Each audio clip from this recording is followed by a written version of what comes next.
All right. Good morning, everyone. I'd like to call this meeting to order. Mindy, can you establish a quorum, please?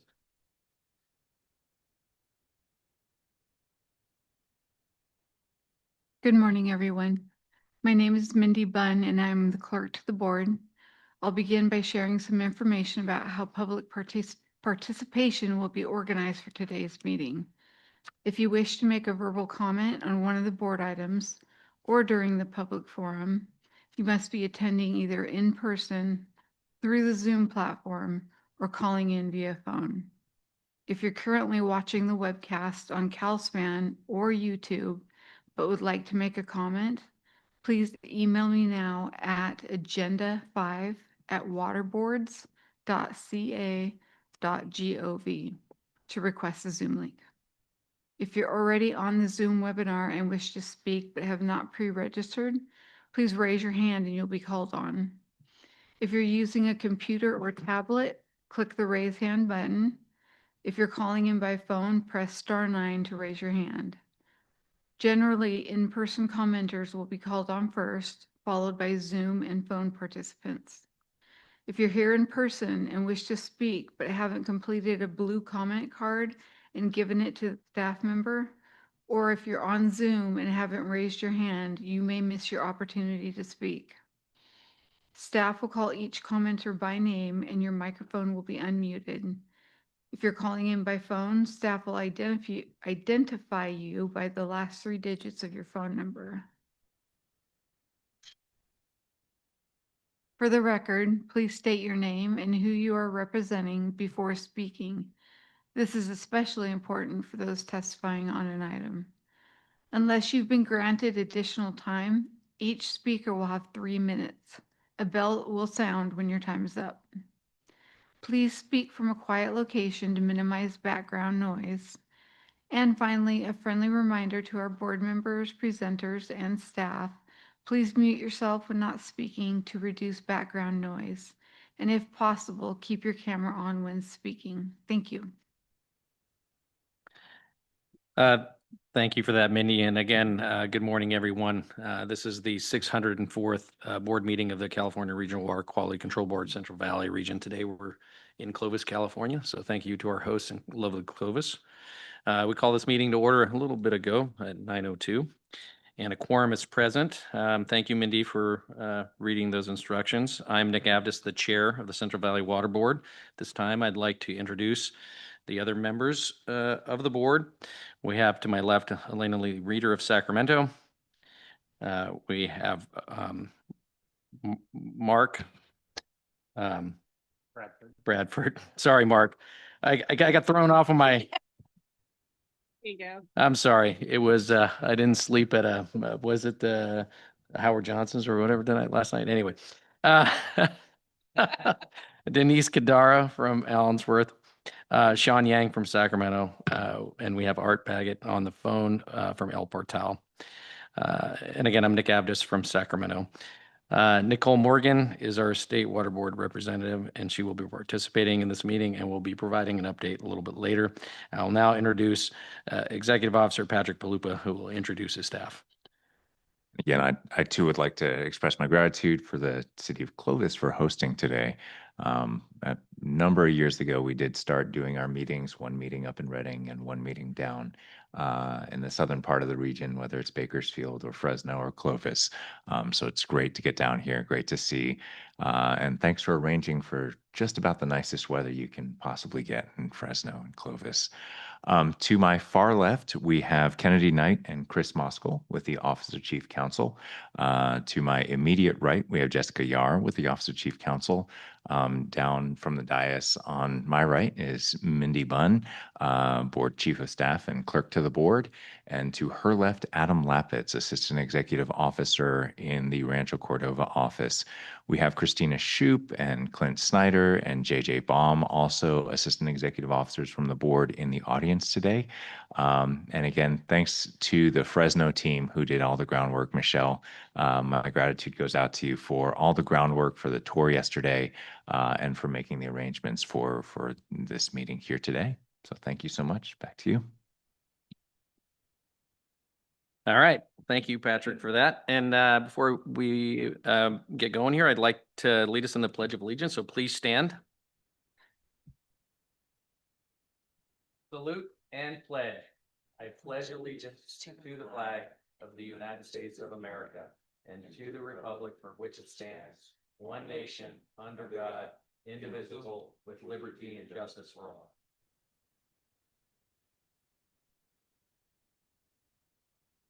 All right, at this point, board member communications. I do also want to extend my gratitude as well, Patrick, to our hosts at Terra Nova Ranch and O'Neill Winery yesterday for those tours. They were very informative, and I really enjoyed that experience. So with that, any communications for board members from the last meeting, since the last meeting?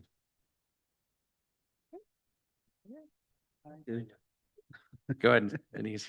Good morning. I'd like to say that on the 11th of March, Allensworth presented our community plan to the Planning Commission. It was approved by a 5-0 vote. And on the 31st of March, the Tulare County Board of Supervisors approved of our Allensworth Community Plan with a 5-0 vote. So a lot of work went into to this plan. About 5 years, we did the work with no funding from anyone starting out. And it addresses climate adaptation and resiliency. It addresses many of the programs and water issues that we talk about here in our meeting. And just glad that we have that opportunity to have a plan, and a lot of implementation work is already underway.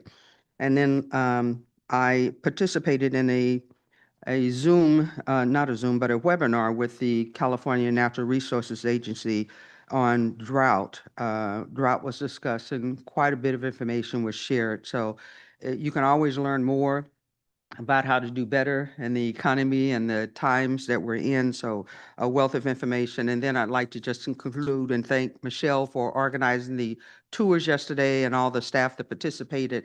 You do a great job in educating the board and understanding a lot of the issues that we face, and just going out on the tour, being educated and seeing the work that's being done, from looking at the ranch and how they were dealing with organic farming, and as well as using vermiculture to deal with getting all the waste treatment corrected with the winery. It's quite a bit of information, and we thank you guys for organizing all of that information for us.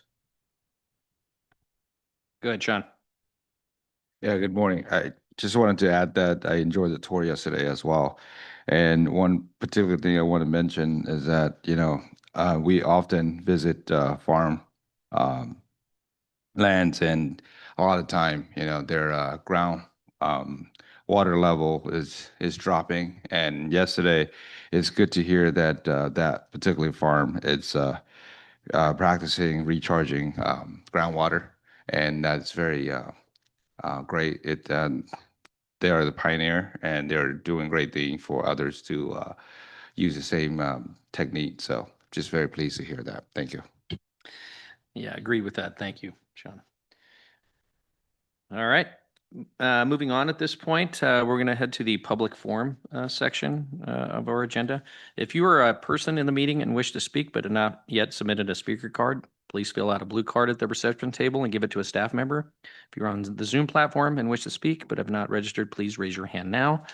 I will ask Mindy. Mindy, do we have anyone that's requested to speak on a topic not on the agenda today? Yes, we have a couple. The first one would be Joanne Kipps, representing herself.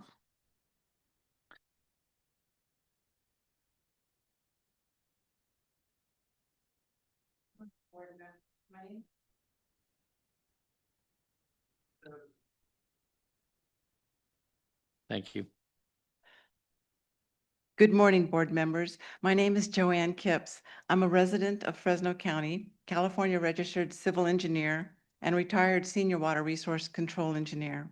My topic is the discharge of food processing wastewaters to land for treatment and disposal. As you know, compared to domestic sewage, food processing wastewaters have high biochemical oxygen demand, or BOD. In 1972, the Clean Water Act was passed, and federal grants were issued to publicly owned treatment works to upgrade their facilities to meet new national treatment standards. It soon became apparent that high BOD wastewaters from food processing discharges would require pretreatment prior to sewer discharge. In 1977, EPA published a document on conventional pretreatment technologies for food processing wastewater. The document also recommended land treatment and disposal as a viable alternative to sewer discharge and identified hydraulic and BOD loadings associated with existing systems. These include a maximum BOD loading limit of 100 pounds per acre per day, as averaged over a summer processing season. Most waste discharge requirements for Central Valley food processors include a BOD loading rate limit. Often it is 100 pounds per acre per day, as averaged over a single application cycle. Many of these waste discharge requirements acknowledge this 50-year-old recommended BOD loading rate was for nuisance abatement. Over 20 years ago, in response to evidence that board-authorized BOD loadings were unreasonably degrading and polluting groundwater, staff proposed certain discharges be subject to Title 27 land treatment regulations. In response, industry requested staff delay implementing this regulatory change to develop waste discharge guidelines that, in effect, ended up defending the status quo as adequately protective of groundwater. These include the Manual of Good Practice for Land Application of Food Processing / Rinse Water. The manual proposes the use of a theoretical model to design site-specific BOD loading rates. I intend to speak at future public forums to describe soil treatment processes and to question a key assumption in the manual's model regarding the rate of oxygen diffusion through soil. So until next time, thank you for your time and consideration. Thank you, Ms. Gibbs. Anyone else, Mindy? I have a Jose Aguilar who requested, but I don't see him on Zoom. He is, okay. Jose Aguilar represent. All right, Mr. Aguilar, please proceed.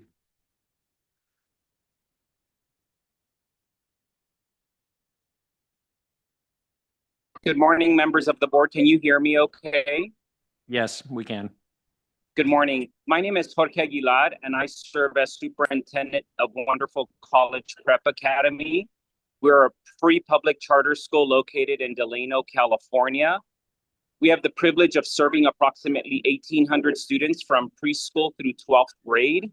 Our school is located on the easternmost end of the city of Delano. In fact, there are no neighborhoods east of our school. Our school is located across the street from a large neighborhood with a city park where students and families gather to enjoy outdoor activities. In fact, our school's baseball and softball teams practice at that city park. In addition, as part of our school design, we also offer staff housing, which is located adjacent to the school, and I reside in one of our homes. Approximately a mile east of our school and neighborhood is a grape growers processing plant. And since my appointment in 2023, and because I stay in one of our program's housing units, I've personally experienced the foul odor that staff and families have complained to me about, which emanates from this processing plant. We have worked with Mr. Jeff Hanal, who has been extraordinarily responsive to our concerns to address this foul odor. And we appreciate the efforts being made by Mr. Hanal and stand ready to continue a partnership with you as the board to address this matter, because neither students nor families nor staff should have to endure this ongoing frequent condition. Thank you.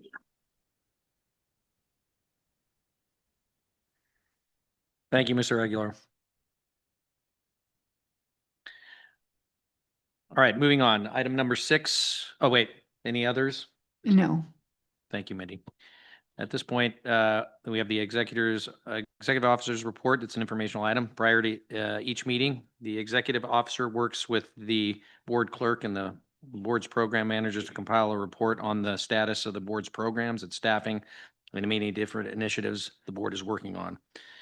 If you are a person in the meeting and wish to speak but have not submitted a speaker card, please do so and give it to a staff member. If you're on the Zoom platform and wish to speak but have not registered, please raise your hand now. Our Executive Officer, Patrick Palupa, is available to respond to any questions to this report. I'll hand it over to Mr. Palupa at this point. It's pretty simple today. Just let me know if you have any questions and I'll be able to answer them. All right, Mindy, has anybody requested to speak on this item? No. All right, do any board members have any comments on items in the Executive Officer's report? All right. Well, that was an informational item, so thank you. Moving on to approval of the minutes. Are there any edits or corrections to the February 27th, 2026 meeting minutes?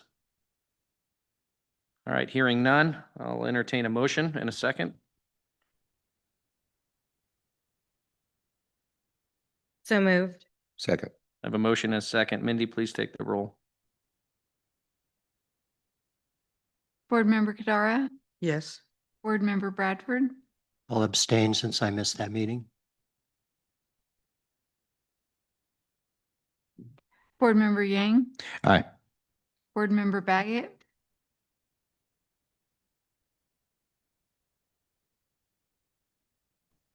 Aye. Board Member Baggett. Okay, thank you. Thank you. Vice Chair Lee Reader, Aye. Chair Abdus. Aye. All right, at this, we're on to item number 8, which is consideration of uncontested items. So the board will consider items 11 through 15 with the late amendments. Or 10, excuse me, 10 through 15. Thank you. Is that correct, Council? Yeah. Okay. At this time, this is the time and place for a public hearing to consider uncontested items 10 through 15. If you're a person at the meeting and wish to speak, but have not yet submitted a speaker card, please fill out the blue card at the reception table and give it to a staff member. If you are on the Zoom platform and wish to speak but are not registered, raise your hand now. Mindy, do we have any folks that wish to speak on the uncontested calendar items? Yes, we do. We have 2. The first one is Alfonso Manrique, representing AM Consulting Engineers. All right. Please come up to the podium. Or is it on the item? Sorry. As needed, I think we'll go with Mr. David Wells first. We have Mr. David Wells, who is an interested person. Mr. Wells, please come on up. Dakota, may I ask you the 3 minutes on the counter, please? Do we have a timer? No, there we go. I'm sorry, ours is frozen right here. Go ahead, Mr. Wells. Thank you. I think I have some slides that if they can come up, I'd like to have them come up on the screen. Oh, I see. Okay. I am a long historic citizen of Fresno County, about 58 years. And so I was raised on a farm, and I also developed and created the world's first microcomputer hobbyist users group that was nationwide back in the day, 1972. And so I have a number of patents, and this I just recently invented is a computerized valve control for sewage, where we can take the anaerobic digester and a pyrolytic gasifier and a normal gasifier that would gasify wood, and the pyrolytic gasifier that would gasify rubber tires, and create a trifecta of methane gas that would be blended in a blending tank and then in turn put into a jet turbine engine that would spin a generator to generate electricity. And this is the world's first trifecta processing, according to what artificial intelligence tells me. So there's a number of patents involved in this system that I've filed for. And this is one of them, where the artificial intelligence microcomputer data center controls multiple valves to mix and blend the methane gas before, and also control the scrubbers before it goes into being burnt into the jet turboprop that spins the generator. So next slide.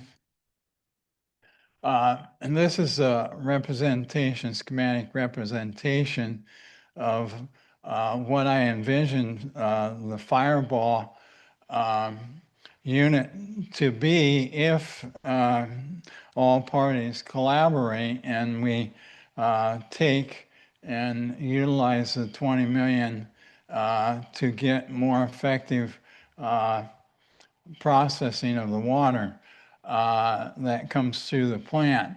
So with this methodology, the water is distilled from the heat of the turbine, and you eliminate the elements that would not be eliminated by a bubbling aeration sewage processing plant that's now proposed for Fireball. So there are several carcinogenic elements, carcinogenic elements that are not eliminated through a bubbling aeration plant. And with my process where it passes over, the water is actually distilled and eliminates those chemical elements. Mr. Wells, I'd ask you to conclude your remarks, please. So just flip through the schematics. So this is the exchange distillery that's heated off the jet turbine, and then this is a schematic of the processing plant. This one happens to show a rail, so we can process all over the state and truck it in by rail and pre-process in the tank cars before it got to the plant. These are schematics of layout of the plant. And this is a model of the jet turbines generators.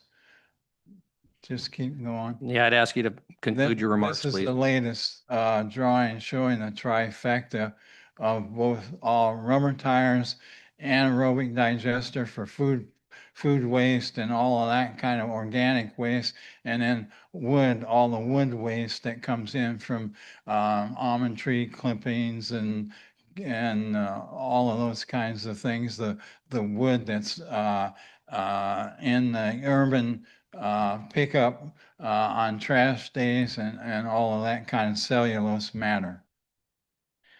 Thank you, Mr. Wells. Do we have anyone else, Mindy? I believe online we have Alfonso Manrique. No? Oh, okay. I'm sorry, I didn't have a card for you. Do you wish to speak, sir? No? Okay. Okay. All right, I think that concludes the public comments at this point. Are there any late revisions? We do have late revisions on agenda item 10, Aerojet, and agenda item 12. The revisions are changes in monitoring and some clarifications. Thank you for those. And I do want to extend my thanks to the folks at Aerojet and other interested parties in working with staff, obviously, to move that to the uncontested calendar. We certainly appreciate that. Does council have any legal issues that we need to discuss? No legal issues. All right. At this point, I will take a motion and a second for items 10 through 15.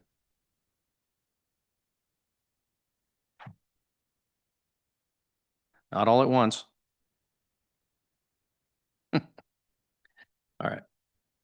I'll I- make a motion, approve items 10 through 15 with amendments. Second. All right, I have a motion and a second. Mindy, please call the roll. Board Member Kadara, Yes. Board Member Bradford, Yes. Board Member Yang, Aye. Board Member Baggett, Aye. Vice Chair Lee Reader, Aye. and Chair Aptis. Aye. All right, at this point, I'd like to welcome our State Board Liaison, Nicole Morgan, who's here to provide an update. Nicole, welcome, and thank you for being here.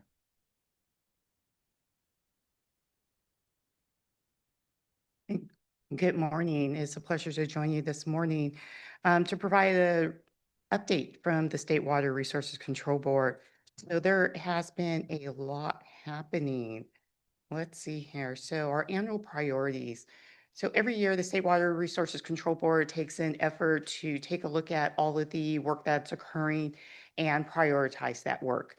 Historically, that has ended up with a long list of priorities.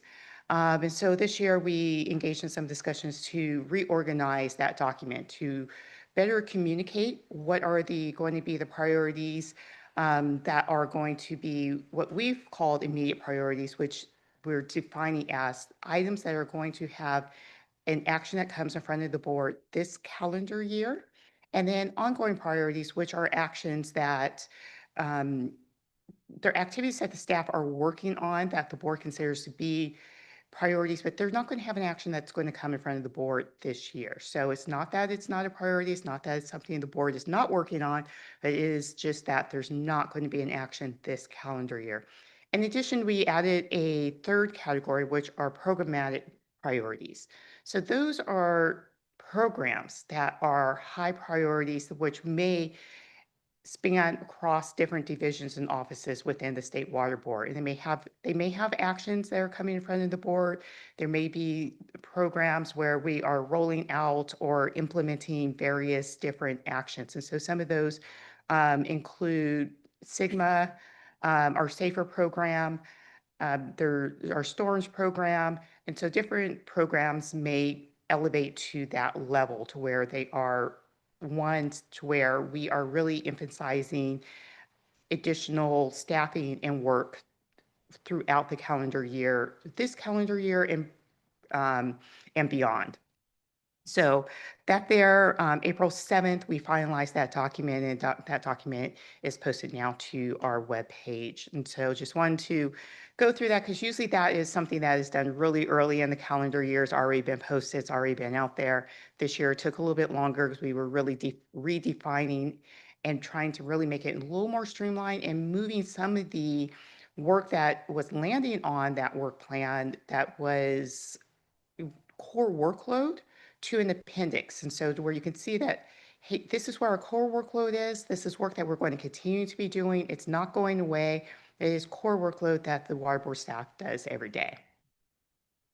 So changing subjects over to Sigma, a lot's been going on there. So Delta Mendota groundwater subbasin was returned to DWR for continued evaluation and assessment. That was done at our April 7th board meeting. Also on April 7th, the state board adopted a resolution excluding groundwater pumpers in the Tule subbasin who extract no more than 20 acre-feet per year and do not extract from wells located within 2 miles of the Bryant-Kern Canal from reporting and fee requirements on the basis that these groundwater pumpers on the basis that these groundwater pumpers have a minimum impact on groundwater extractions. Then on March 19th, the State Board released for public comment an analysis of 8 exclusion requests submitted by the Tule subbasin based on assertions of adequate management under Sigma. The requests either claim that the GSAs had a balanced water budget or provide information to substantiate the extractions within the GSA area are adequately managed through implementation of an applicable groundwater sustainability plan. If The exclusions are granted. The pumpers within the GSAs would be excluded from Sigma reporting and fee requirements at the April 21st, so next Tuesday. At the state board meeting, the board will be considering these requests. The board takes action along with the staff recommendation, that would be to deny the exclusion request. The board can also take other actions regarding the reporting and fee requirements within the subbasin. So stay tuned. We are basically there's a wide variety of actions that can be taken and will be considered during the board meeting. So let's see here. So our administrative hearing office, the AHO, has prepared on behalf of the State Water Resource Control Board a draft decision regarding the site's reservoir project that has been sent out for public comment. Just want to remind you all that I am on ex parte for that one, so we'll not be able to discuss it, but the draft decision is out there for public comment. Right now, it is in favor of the project. There's other pieces of the decision that are within there and within the draft permit. So those are both posted on our webpage. Also on our AHO office, which I am also on, ex parte on, is our Delta Conveyance Project, and which is with the AHO. And so on March 27th, staff released an evidentiary ruling letter within the proceeding. The protestants rebuttal portion of the DCP hearing will begin in June. And there's also additional information on that hearing on our webpage. So Ag Expert Panel, thank you again for your staff's participation on the panel and for attending the workshops. So a report has been posted and comments will be accepted on the report through until noon on April 30th. So the integrated report, let's see, so on March 3rd, State Board released the 2026 California Integrated Report final documents and summary of comments and responses that can all be found on the program website. Then on April 15th, yesterday, no, that would be on Wednesday. Yeah. The State Water Board announced a solicitation of surface water quality data and information to inform the 2030 California Integrated Report. The data solicitation notice provides a data and information solicitation cutoff date of August 10th. The 2030 California Integrated Report will focus on surface water bodies such as rivers, streams, lakes, reservoirs, estuaries, lagoons, bays, and ocean waters. So basically all surface waters. Any data collected and submitted and accepted into the database prior to the cutoff date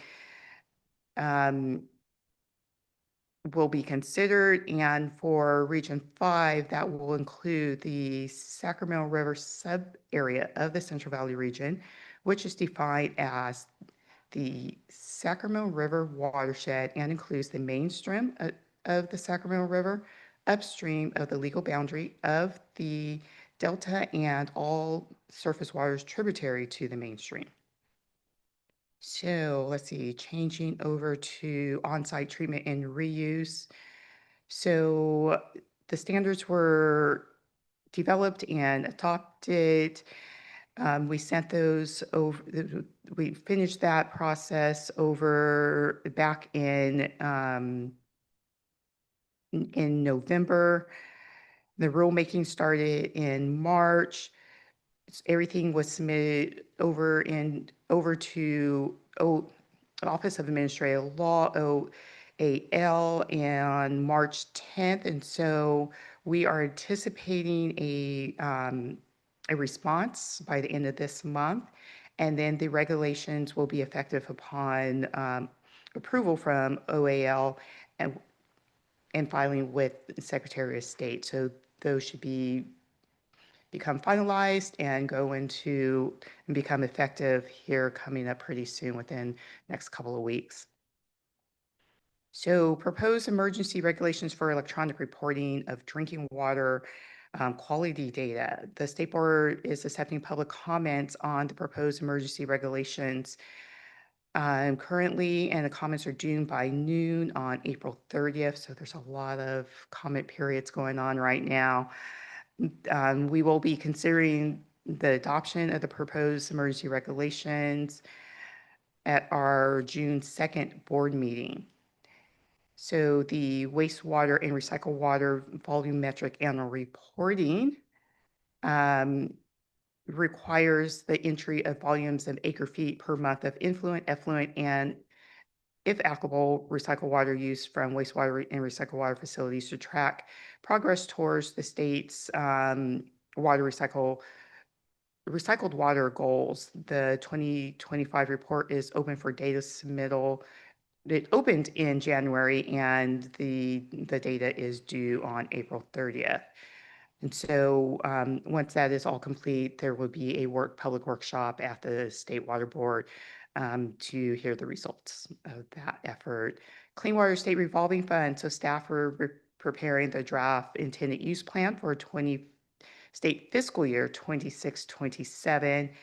The planned release date currently is April 27th. There would be a board workshop to receive public comments. That's tentatively scheduled for May 19th.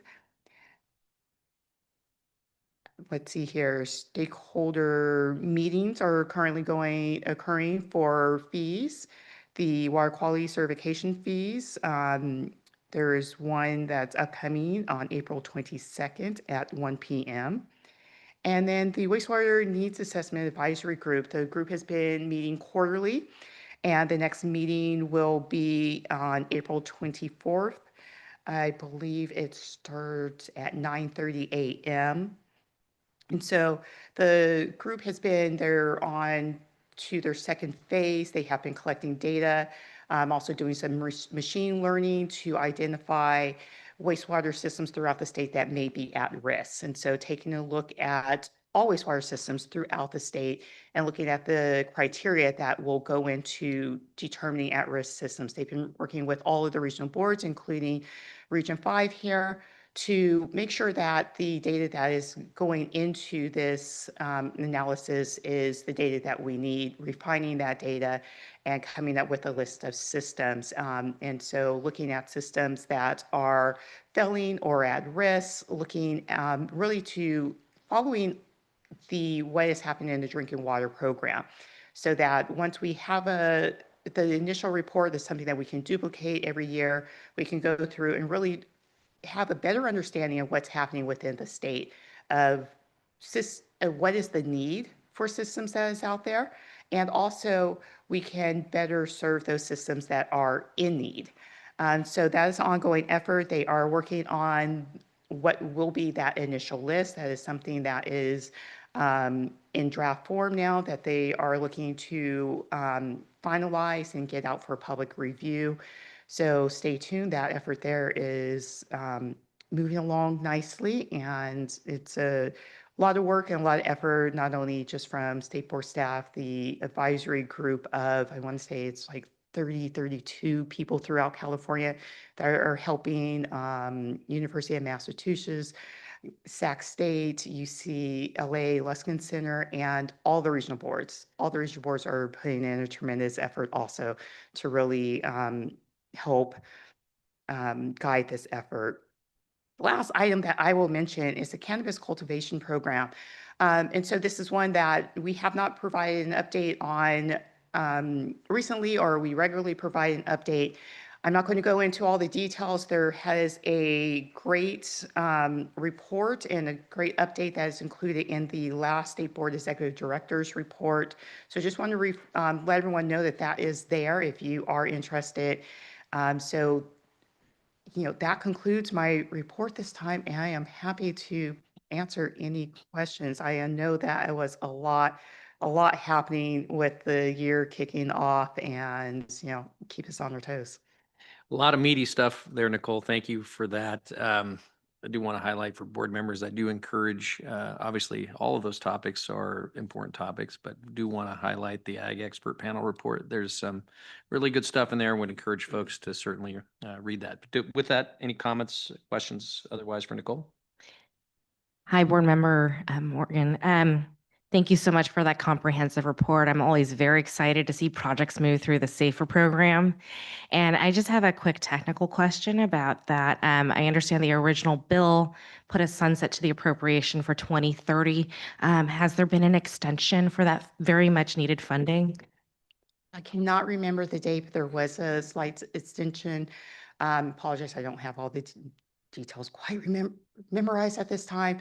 So we are continuing, and as always, funding somewhat ebbs and flows, but yes, we are continuing with the SAFER program. It does, I want to say maybe another 5 years, but don't quote me on that. I will get back to you on the exact date of what we're looking at.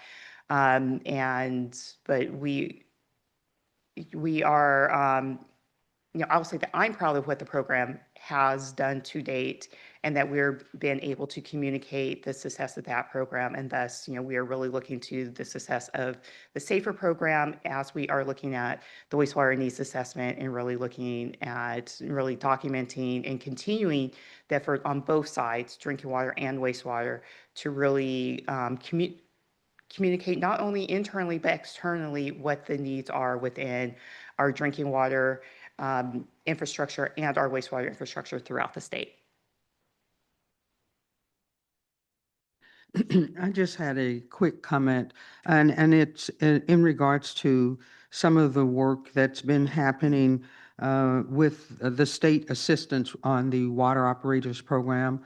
We've had some people in our community that have participated in it. And, it's something we've been asking for some time, that we coordinate and the disadvantaged communities, how we can all work together to provide the essential services. So that program seems to be up and running. We have people within our community that have participated. It's going to help our region. It's going to help our disadvantaged communities for sure with the operator assistance. And then also just acknowledging that a meeting that I attended, I think it was a week ago, with Self-Help Enterprises. They're working with the communities and addressing the cost of electricity for the wells and the booster pumps, and trying to identify ways to deal with PG&E and the electric grid, and how we can access some of that electricity to help us reduce the cost. So I'm simply saying that the work that the state water board is doing to help disadvantaged communities is important right now, and it's really beneficial in helping us address many of the needs, because the cost for electricity is the biggest cost for the community services districts, and where's the money going to come from? But the work that the state water board is doing to help in those situations is much appreciated. So I wanted to just acknowledge that. Thank you. And thank you. I want to thank you for your ongoing work and your feedback. It's very important we have great community leaders who are leading the efforts, and then also the feedback, as it helps us to take that feedback and continue to grow and improve our programs. And thank you. Thank you. All right, thank you very much. All right, at this point, I think we're, before I adjourn the meeting, I want to go back to yesterday. Oh, Information item. which one did I skip? Oh, my apologies. I guess I'm getting a little ahead of myself here. Yeah, I'm sorry. I'm goal oriented. So yes, number 9. So this is informational item, a pilot project for management and recycling of waste streams from nitrate drinking water treatment systems. Phil Chandler will provide an overview of the management and recycling systems from nitrate drinking water systems. This is informational only. No action will be taken. The board will be able to ask questions and provide direction to staff. So we'll now hear for the presentation. Thank you. Good morning. And I'm really gratified to be able to present the results of a multi-year, multi-agency project in the San Joaquin Valley. The picture on the screen right now, I've deliberately chosen. What a segue from the previous presenter about SAFER. Woodville, love Woodville. 600 homes, The treatment plant in the front is funded by a Prop 50 program that has been really underpinning our research in the Central Valley. And it's tied in with the groundwater protection because when drinking water treatment systems are operational using ion exchange, which is a really best available technology, well known, it needs regeneration that requires salt and creates brine, which is the enemy of the groundwater salinity, as we well know. So my project today that I'm representing comes from a number of agencies, but actually has its roots in 2008 Senate Bill SBX 21, which then became the groundwater report to legislator that Thomas Harter's group did out of UC Davis. I come into this story because that work encouraged an English company to look at removal or recycling of waste brine from ion exchange. My background, 40 years of engineering. I used to work for Applied Materials in Santa Clara, and I also volunteered for Sustainable Silicon Valley. I knew people in UC Davis. And we came over from England and independently tested our ion exchange with brine recycling, because that seemed to fit the need that was being expressed about not putting brine into city sewers, that sort of thing. I then met Dr. Jeannie Darby, who is a force of nature under Thomas Harter as well. And that became Proposition 50, is that by 2015 and 18, Jeannie Darby put together with the team Proposition 50, $5 million worth of grant funding, with the express purpose of putting treatment plants into the San Joaquin Valley rather than just perpetual investigation. The highlighted goal is very much the idea being that you could put a treatment plant in, but who's going to operate it? Where's the eco structure? It takes a village to raise a child. Is that by putting treatment plants in without thinking through where the support comes from and the consumables and disposals was something that required collective thinking. The result of that Prop 50, as was witnessed last year, is that the first treatment plant that we opened in Rio Bravo Greeley School, outside of Bakersfield, is the picture there you got of all the balloons. So this project actually did deliver 2 treatment plants, one serving safe and affordable water to 1,400 children at Rio Bravo, who have been getting bottled water for the last 7 years. And we've weaned them off that, and they're onto the drinking water fountains now. So I'm going to talk to you today, and the why you sat there listening to me. The short-term recommendation is emerging out of this immediate work is a lot of hard data and numbers about actually running the plants in this area. And then the strategic plan, and really fits in with SAFER, two of their 5 goals, is that it really nicely fits with, you've got a lot of data and information. We've got now real information on cost and how that fits. The first thing I learned is that if you're going to put an ion exchange system into the San Joaquin Valley, you've got to get rid of the brine in an environmentally responsible way and not let it get into the groundwater basin. That took me through a bit of a journey. I used to work with Clean Harbors in my previous life, and found their treatment plant out in Buttonwillow. And in the treatment plant, which is the picture there, that is on the right-hand side, as I look at it, a 50 million gallon evaporation pit for non-hazardous waste. When I first looked at it in 2012, it was bone dry and empty. Now it's full of non-hazardous waste. Kind of just gets that image in your head about the stresses that become from 10 years ago when I started this, is that there's always more people, always more waste. But that is now a shared service that takes the brine from the 2 sites that we've installed. It's environmentally sustainable. We put the brine into the pit on the right-hand side. It evaporates at around about 15,000 gallons a day, creating a sediment, and that is keeping it out of the basin. You have to get salt to create the brine. Nobody was delivering bulk salt into the San Joaquin Valley before we started. And if I'm trying to sell ion exchange systems, which I was back in the day, but I'm not now, it was, well, you have to encourage businesses in the San Joaquin Valley. How do you do that? You have to start talking to them and thinking of their business. So what's going to get them across the grapevine? So as an engineer, the classic things I do, well, it should cost this, then you've got to make a profit. I'm not going to overpromise you, but this is presenting to suppliers business opportunities, and that became true. Step Saver, who collect the regulated salt from Long Beach, Morton Salt, come over and supply salt to Rio Bravo and to Woodville now. So now we've got a commercial company. This is a grant to seed the treatment plants. They are attracting the suppliers where they didn't serve the market before. And you have to truck the material around. You think that's a simple thing. I heard horror stories of companies dumping the waste in ditches when I first started. So I used to follow the trucks to the waste disposal site myself, just for kicks, to see if they turned up. And in that process, we found Mashburn and Charlie there. One of the staff members' kids go to Rio Bravo. It's all building that ecosystem of suppliers that are sustainable, that are part of your own business. So this is the money. Here we go.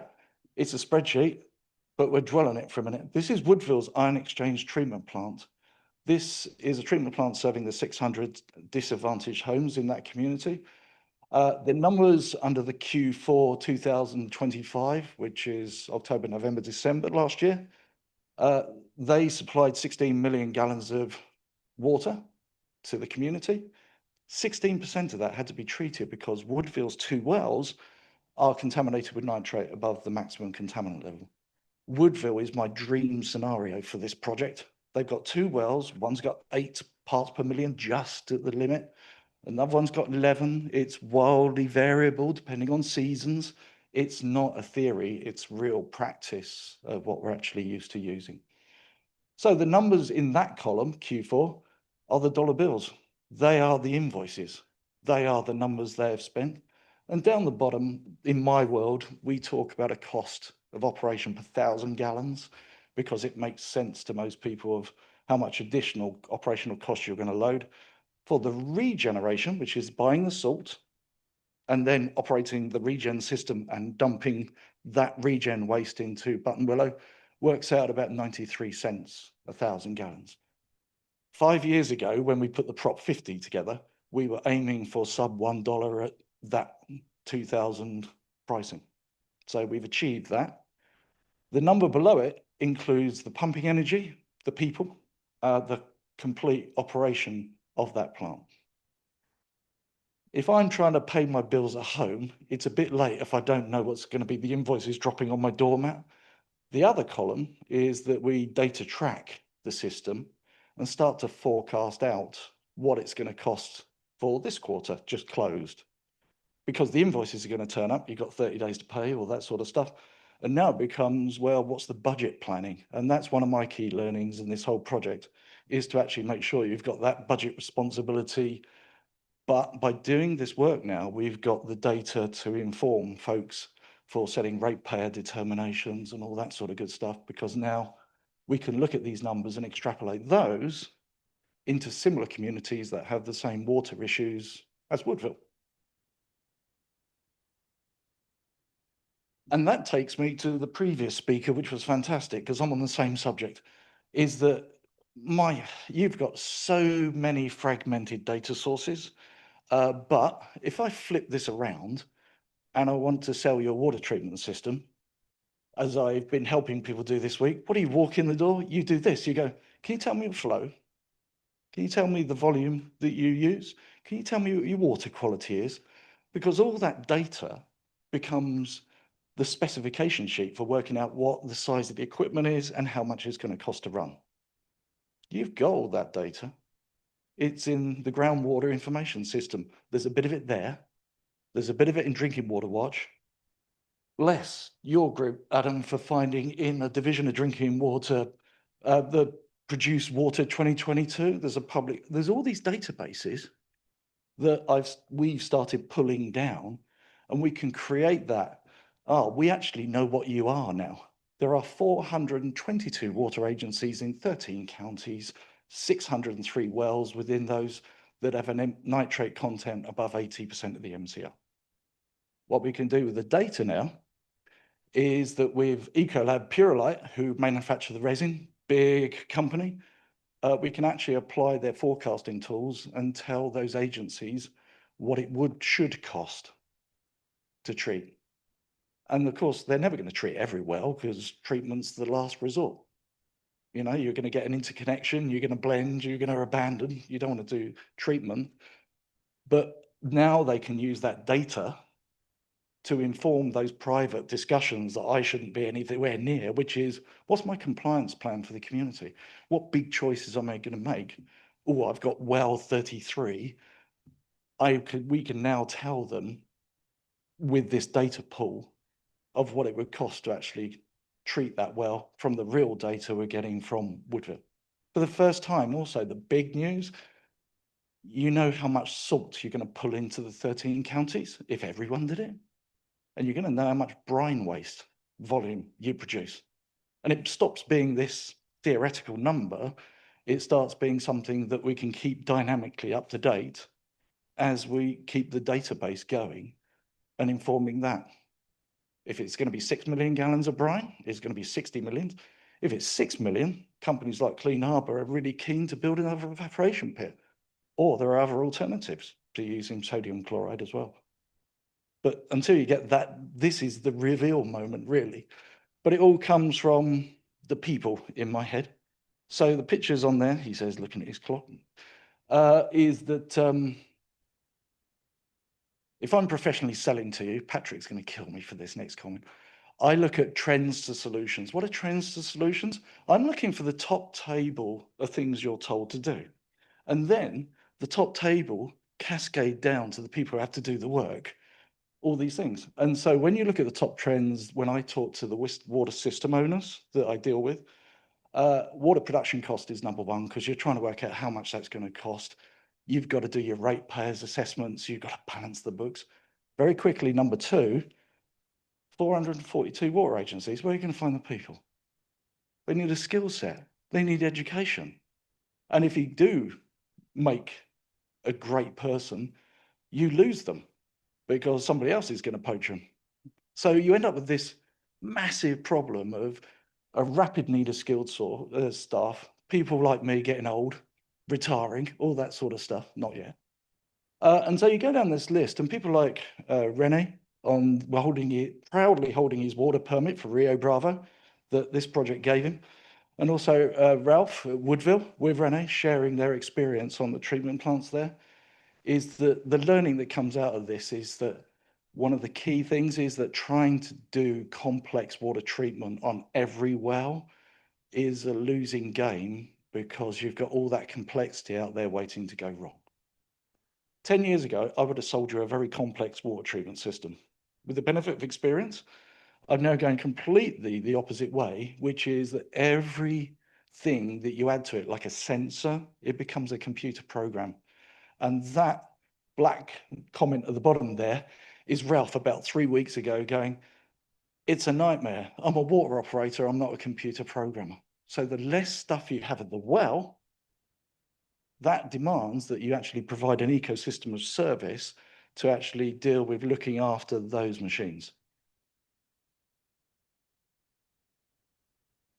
One answer to this that is currently in play for hexavalent chromium is actually working to think of, well, maybe the treatment system can be something a bit like GAC treatment, where you have service providers who come to the site, effectively regeneration as a service. So instead of having all the equipment on the site, it's actually on the truck, and the truck brings the salt water to the site. The truck regens the larger columns that have got less stuff on them, and that truck takes away the waste. And all of a sudden, you haven't got to get people's skills at 442 places. You haven't got a lot of equipment sitting there doing nothing quite a lot of the time. But it's disruptive, right? Because there is, at the moment, a way that you do things. There is a best known method. And so this project, Prop 50 and this work, is that we're starting to attract commercial companies, not state funded now, and they're asking questions of, why do you do that? Why don't we do this? I would like to get 20 years of service from your business. And that challenges some of the established regulations, and Division of Drinking Water are being excellent, is that trying to find a pathway through this to actually come up with a validation process that says that this is something that is safe for public health, it turns a profit for the supplier, and is safe and affordable drinking water rates for the communities that they serve, is the balance and the key recommendation really that we would like to keep going initially with the data collection. The big bucks are spent from the state money, which is collecting the data. Now there is a, in my language, flipping this completely the other way, it's now you're into a business case thinking, which is how are you going to attract East Coast financiers of equipment providers to come and serve your need? They've got to make a profit. And the reason they haven't, and I know this from 15 years of trying to do it, it's too fragmented. It's too hard. You can't go and sell to 442 companies. You can't, yeah, it's just, and what are the rules? What are the regulations? So what the biggest benefit out of this Prop 50 work is that we got a miniature multi-agency group all working together. We've delivered 2 water treatment systems. It's happening. And now we feel that with the SAFER program, and I read 2 days ago that you'd taken 1.6 million folks without safe and affordable drinking water down to 800,000. The next bit is the hard yards, because now you're into what I would call tier 3, tier 4. That starts to be really small systems, and they haven't got people and they haven't got a lot of money. But if you can start to create a service infrastructure that is excited and desires to treat them, then their distress, you want to turn it into desire that people can make money, and you can provide safe and affordable water. You'll probably be wonderfully glad to know I'm near the end. So sodium chloride. The alternative to sodium chloride is to substitute sodium chloride with another chloride source that, instead of bringing salt to the valley, that you can potentially use potassium chloride. So one English company on the screen there, they are pioneering working with using potassium chloride instead of sodium chloride, and that the residue that now comes off of the ion exchange process is of interest to fertilizer manufacturers.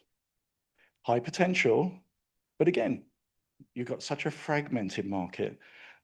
This is called a circular economy.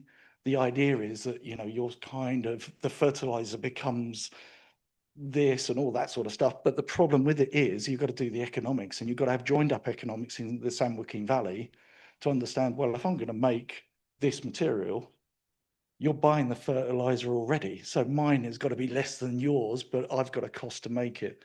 But it was fascinating yesterday. One of my other customers up in Willows, he's a rice farmer, and he was telling me that the fertilizer costs are going through the roof because of the current situation. So all of these things need data that comes from, well, what's the current cost? And that's what we've now got from Woodville and Rio Bravo, which is very, very satisfying. So 2 slides to conclude. The first one I said was going to be the short-term recommendation. So Prop 50, Jeannie Darby, I love it a bit, is that she put together a collective, and we've executed through quite COVID and all the rest of it, 2 water treatment systems. The Rio Bravo one, for those of you colleagues who actually went to cut the ribbon last year, those kids are amazing. And I did a presentation like this, and I was blown away with the STEM thinking. It's like, I don't see a lot of kids in here, right?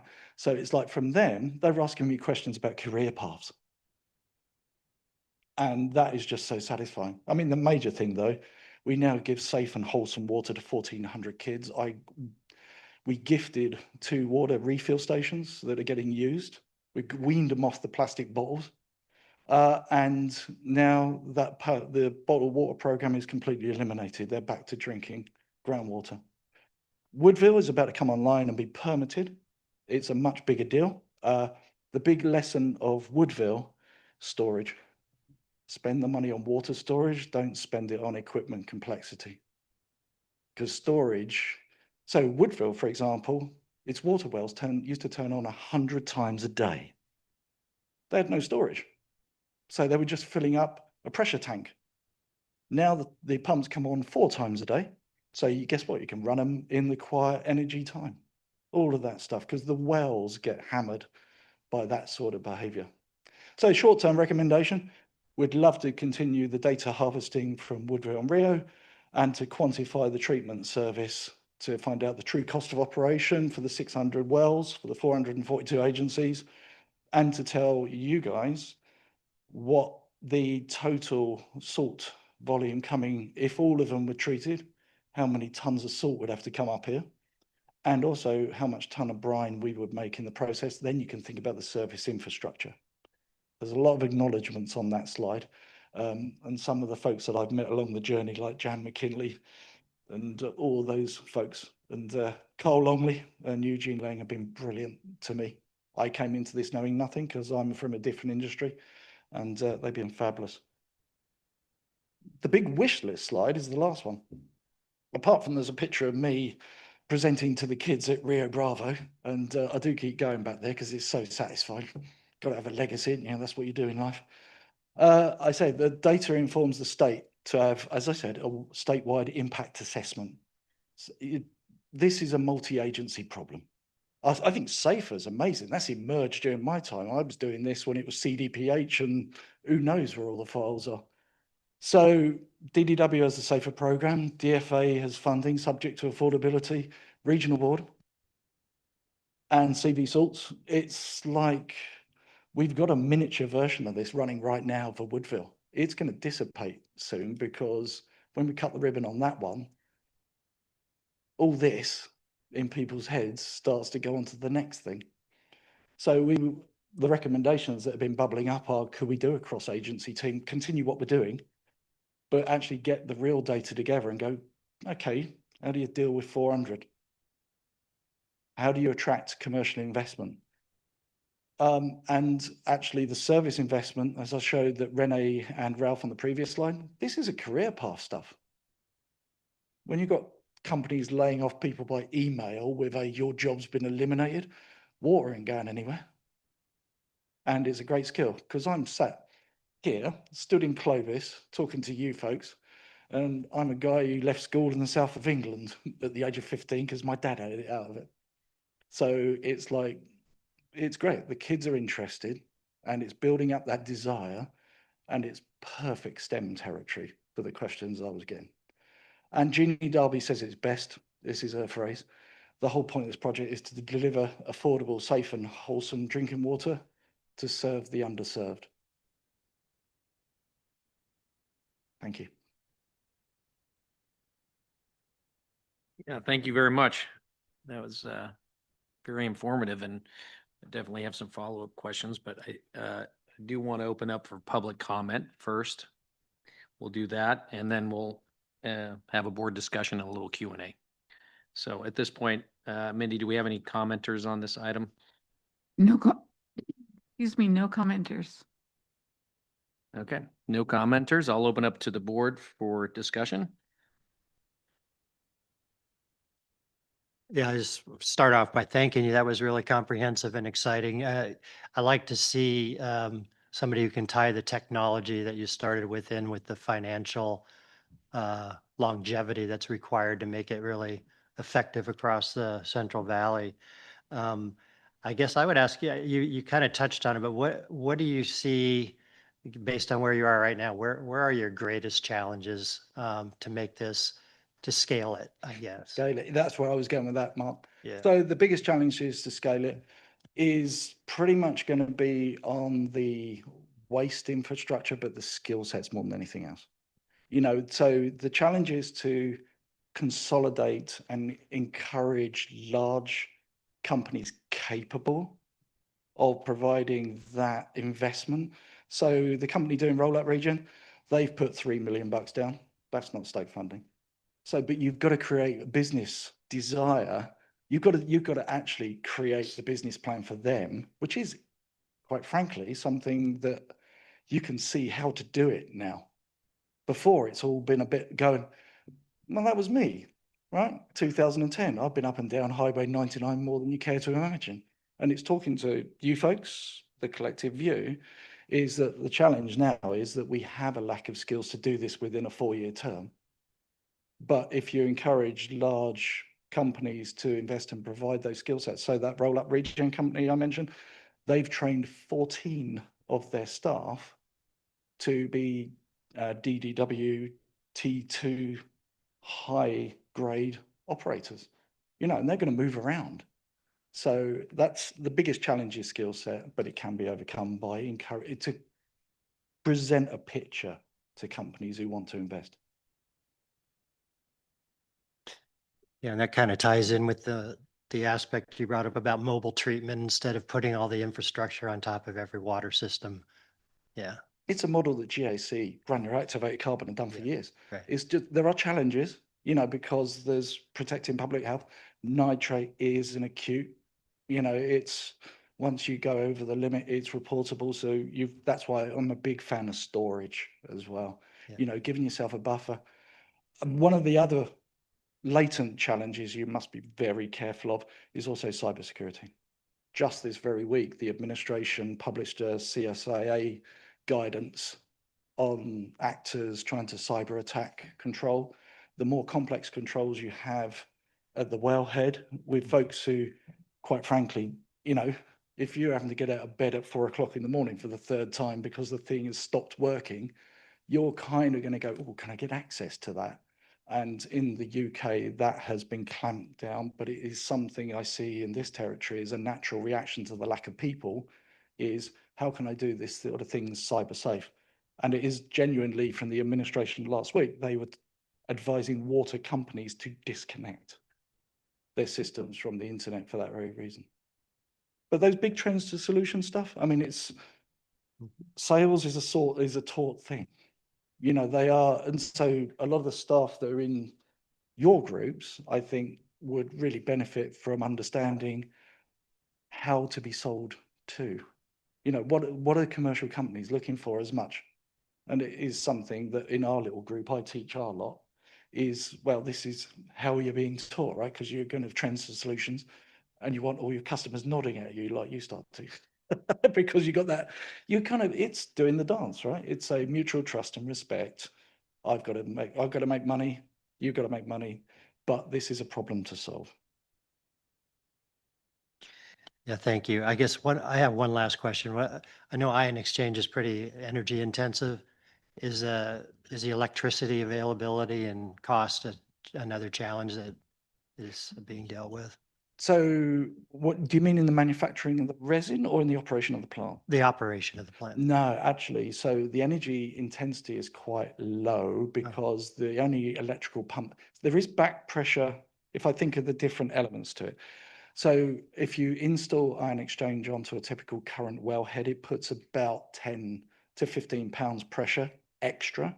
So that's its primary additional energy drain but it's also, you're putting it on pumps that, a key thing in Rio Bravo and Woodville, both their well pumps have failed, not related to the ion exchange, but just for old age, right? The casings are going, all that stuff. But the highest energy consumption is the hidden one in that, which is the extra head against the pump, I would suggest. Thank you. So. Yeah, I'm intrigued on the capital stack as well, but any other comments from folks?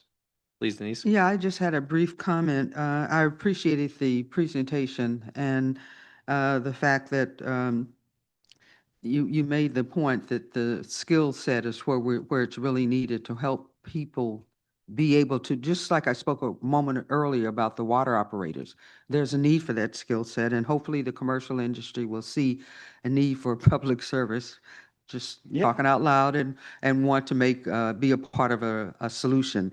But I heard you make the comment, and I wanted to ask the question about it. You said weaned off the bottled water. Is that happening? Yes. Okay. Yeah, there's certain things that personally I can't talk about. One of the times I drove around and I saw a billboard not far out, and it was saying like a bottle of water was $2 and a bottle of soda was $1, right? And at Rio Bravo, it was true. I would see the bottle of water in the big waste bags, and as they got older, it became soda over there. And I wonder why we all get type 2 diabetes. I'm the worst offender for drinking Coca-Cola. Other drinks are available. But they have stopped drinking. And it was great fun with the division colleagues who opened it because the kids were up for it. There's a bit of, it's like my little army of influencers, water bottles the size of backpacks. So all that stuff. And it's like when we go to Woodville, I really think there should be, as part of this project, drinking water dispensers for disadvantaged communities, because it is that weaning people off what is essentially reverse osmosis water. Some good stuff in groundwater. It's good for your bones and all the rest of it. So yeah, don't get me started on that because I'll probably say something inappropriate. Thank you. Thank you very much. Okay, are there any other comments from board members? Okay, then we are adjourned. Oh, whoop. Sorry. We are done with this item. However, I do need to announce that we do have a closed session. We do. It'll be short. But we do need to discuss item I on the closed session list, which is the Jamestown mine.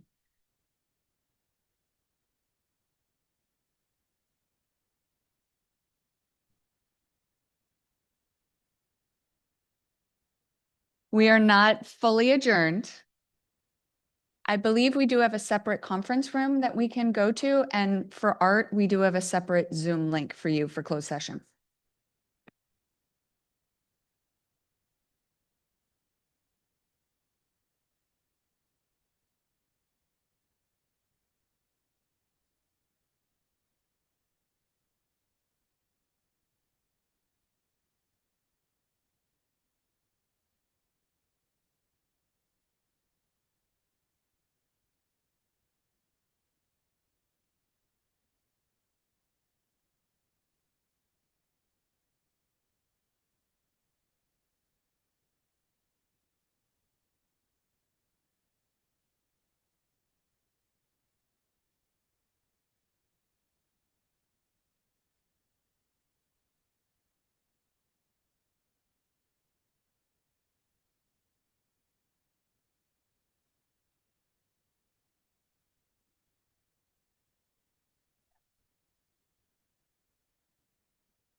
We're adjourned.